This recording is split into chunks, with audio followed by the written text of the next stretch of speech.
Hey viewers, welcome back to my new study blog. स्वागत है आपका मेरे चैनल एस्पिरेंट लाइफ में। कैसे हो आप सब? आई होप आप सब बहुत ज़्यादा अच्छे होंगे और अपनी लाइफ को बेहतर बनाने के लिए कुछ ना कुछ आप अपनी लाइफ में प्रयास कर रहे होंगे। तो फ्रेंड्स, जितने भी आज मेरे चैनल से नए व्यूवर्स जुड़े हैं, मैं अपना इंट्रोडक्शन दे देती हूँ उनको। फ्रेंड्स, मैं एक हाउसवाइफ हूँ, साथ ही एक मदर हूँ और साथ ही एक टीचिंग जॉब एस्पिरेंट हूँ। फ्रेंड्स, मेरी 3 साल की बेटी है जो नर्सरी क्लास में पढ़ती है। और जब वो 2.5 साल की थी, इस टाइम पे वो 3 साल 3 महीने की हो चुकी है। जब वो 2.5 साल की थी तब मैंने उसको पढ़ाई स्कूल में डाल दिया था। फ्रेंड्स, कहते हैं ना, जब जागो तभी सवेरा। मेरे साथ भी कुछ ऐसा ही हुआ। शादी के 6 साल बाद मैंने अपनी पढ़ाई को फिर से कंटिन्यू किया। जब मेरी शादी हुई थी उस टाइम पे मैं अपनी पढ़ाई कर रही थी, मेरा बीएड चल रहा था। और फिर मैंने सोचा अपना यूपी टेट हो जाएगा। यूपी टेट देने के बाद फिर वैकेंसी नहीं आई एस टेट की, तब से। और फिर साथ में फिर मेरे एक बेबी भी हुआ जिसका मैंने आपको अभी जिक्र किया था। उसके बाद मैं पढ़ाई लिखाई नहीं कर पाई। मैं बस अपनी फैमिली को ही खुश करने में लग गई कि चलो इस बहाने कोई जॉब भी नहीं आ रही है और अपनी बच्ची के ध्यान में लगी। और फैमिली को हमेशा सोचती कि हाँ वे खुश रहें, उनको खुश रखने की पूरी पूरी मैं कोशिश करती। लेकिन मेरी ये कोशिश हमेशा नाकामयाब रही। 6 साल तक मैंने जो कोशिश की वो कोशिश बिल्कुल निराधार थी। मेरी फैमिली जहाँ पे मैं रहती हूँ, मेरे इन लॉज को कुछ भी पसंद नहीं आता था मेरा किया हुआ। और मुझे अक्सर ताने और दुनिया भर की बातें सुनने को मिलती थी। फिर बाद में डिसीज़न लिया गया अलग रहने का। तो अब मैंने अपनी पढ़ाई को फिर से स्टार्ट किया है। जब लोग अपने ही बारे में सोचते हैं तो फिर मैंने सोचा कि मैं भी क्यों ना अपने बारे में सोचूं अब। तो अब शादी के जब मुझे समझ में आने लगा है कि दुनिया बहुत ज़्यादा मतलबी है, हमें भी मतलबी बनना चाहिए अपने काम के लिए, तो ये मुझे काफ़ी लेट समझ में आया। लेकिन कहते हैं जब जागो तभी सवेरा। अब मुझे समझ में आ गया है कि जो 6 साल मैंने बर्बाद किए, शायद अगर मैं उसको किसी अच्छे काम में लगाती तो शायद मैं कहाँ से कहाँ पहुँच जाती। अब मुझे समझ आ चुका है अब मुझे क्या करना है अपनी लाइफ में। तो अब मैंने स्टार्ट कर दी अपनी पढ़ाई स्टार्ट करनी। यूपी टेट और सी टेट मेरा प्राइमरी का क्वालिफाई था, लेकिन अब बीएड बाहर हो गया है।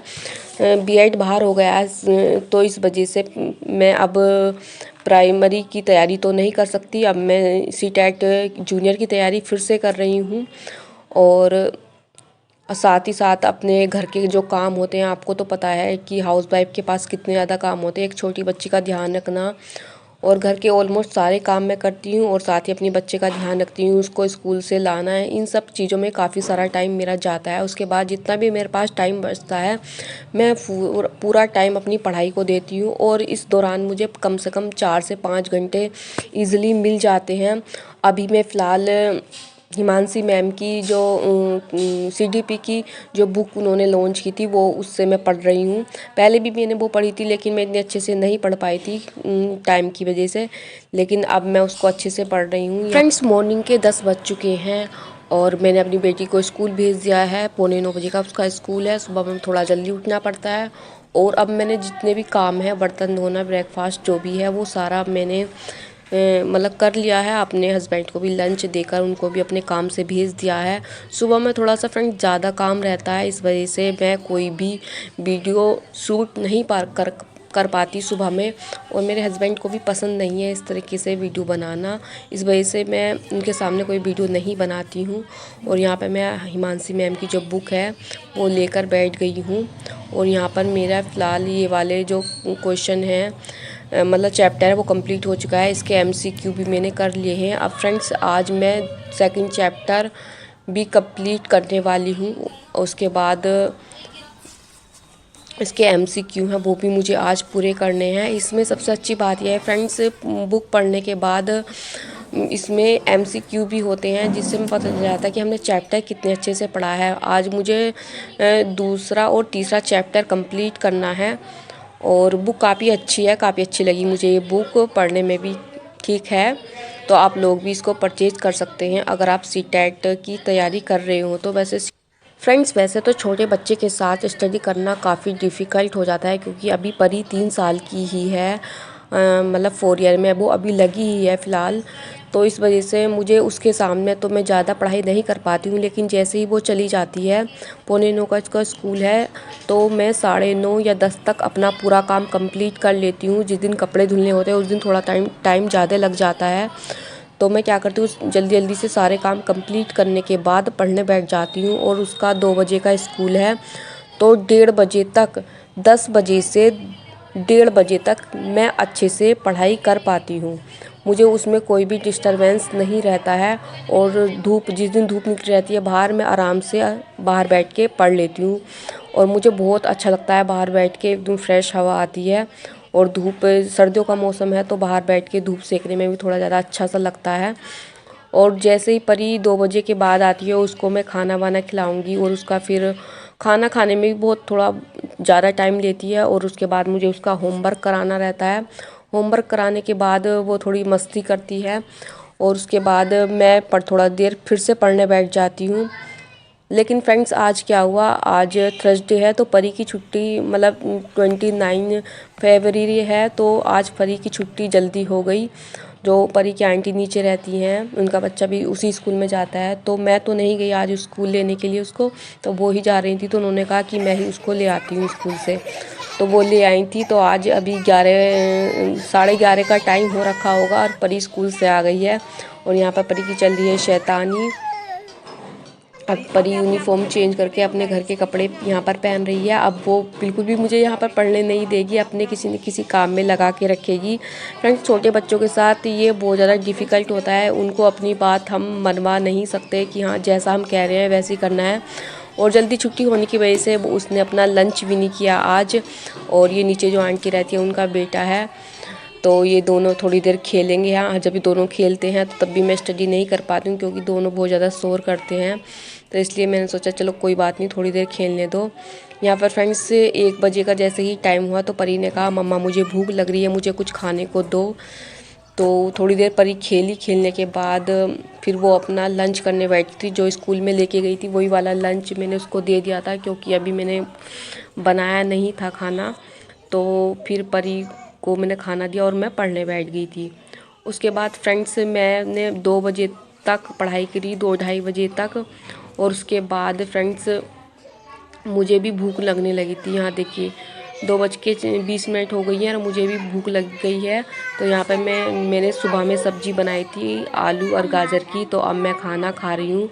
साथ में परी बोल रही है मम्मा मुझे भी खाना है, तो मैं उसको खिलाऊँगी।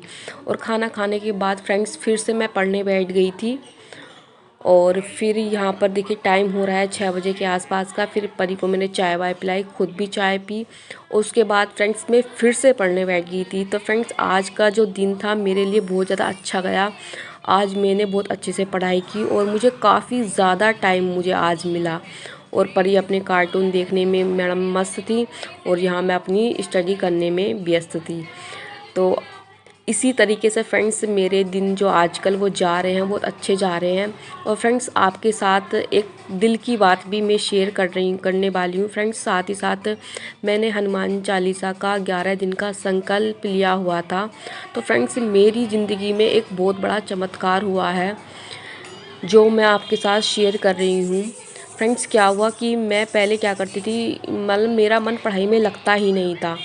तो फ्रेंड्स क्या होता था कि मैं मोबाइल पर ज़्यादा से ज़्यादा टाइम पास करती थी। कभी रील्स वगैरह देखती थी, कभी कुछ करती थी, कभी ऐसी वीडियोस वगैरह देख ली।